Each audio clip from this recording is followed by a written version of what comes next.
Hey guys, samahan niyo akong mag-ayos ng aking gamit kasi pupunta tayo ng Dubai. Ayusin ko yung mga makeup na dadaling ko doon. So, yung weather ngayon doon is malamig. Ilalagay ko mga makeup dito sa aking makeup kit is yung mga makeup na good for like cold weather. Let's go. Okay, first on the list is, sorry guys if makalat na siya. Ang unahin kong dalhin is yung sa BLK Radiant Glow Filter. Itong foundation from Ellen Ella. Ang ganda nito guys. Pati lang ang dadalhin ko kasi doon din ako mamimili sa Dubai ng ibang makeup na pwede kong gamitin. Isama ko na din tong concealer from Maybelline. Ayan, magsama tayo nito kasi maganda to be. Ayan, ilagay na natin siya here.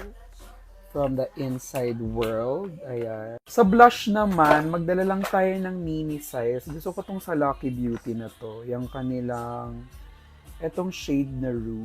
Ayan, maganda yan. And itong sa Easy, yung kanilang limited edition na for holidays lang, itong blush nila na to. For contour naman and bronzer, I'll get this one from Vice, yung kanilang shade na Twilight, and yung, syempre, all-time fave, yung Push. Ayan, yung Push. Powder and brows, yung aking Laura Mercier na this one, yung powder. And sa brows naman is yung sa, wait, ito yung sa sa Lucky Beauty, yung kanilang Browtology. Yan, pinila ko dito ng mga dadali ko na brow gel at saka hindi ko na kailangan mag-fill kasi naka-digital nano strokes ang ating kilay. So, ayan. Mag-add pa tayo ng powder. So, eto, kunin ko na yung sa strokes pala. Yung finishing powder ng strokes. Ang ganda nito, guys. And maybe for like more powder, I'll bring this one. Yung sa Lucky Beauty. Yung kanilang powder foundation. This one. Medyo naiinis ako dito, guys. Ang laki ng packaging ng Laura Mercier. Hindi ko alam kung kakasya siya, B. Isang ganyan lang siya. Siya lang dyan. Solo mo yan?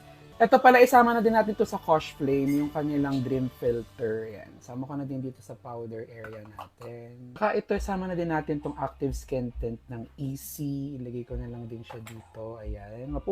Parang mapupuno natin siya. Sa eyeshadow naman, dalhin ko na lang tong aking Korean palette. This is from Super K Beauty. Dalhin na din natin siya. And yung aking favorite dito, hindi ako makapagdala ng ito. Yung favorite ko sa Easy, yung kanilang gel pencil, magdala din ako nito. Kasi yung ating gagawing look nun is parang Korean lang. Sa lips naman is yung sa Easy din na limited edition nila. Also yung Hydra Gloss nila. This one, ang ganda nito. Lagay na din natin siya here. Also another gloss, ang ganda din ito guys. Like wala siyang color, just to keep your lips healthy. Nahuli na yung primer. Magdala lang ako ng primer from Milk. Setting mist is from Easy at saka yung kanilang setting spray. Ayan. Pag lalong malamig, mabilis ako mag-oily. Daling ko tong True Flex Gel Powder ng Easy. Another Korean concealer. Daling ko na din. Guys, mapupuno na yung aking bag. So, I think mag-a-add ako ng isa pang bag. Kasi, sorry, maano talaga ako sa makeup. Marami akong dinadala kasi you'll never know kung saan pupunta. So, kailangan prepared. Mag-add lang tayo ng setting spray. Itong sa One Size. Ang ganda nito guys, promise. Hindi ko pa ito nako-content pero share ko sa inyo yung thoughts ko dito. And also yung sa Makeup Forever ko pala, ito din.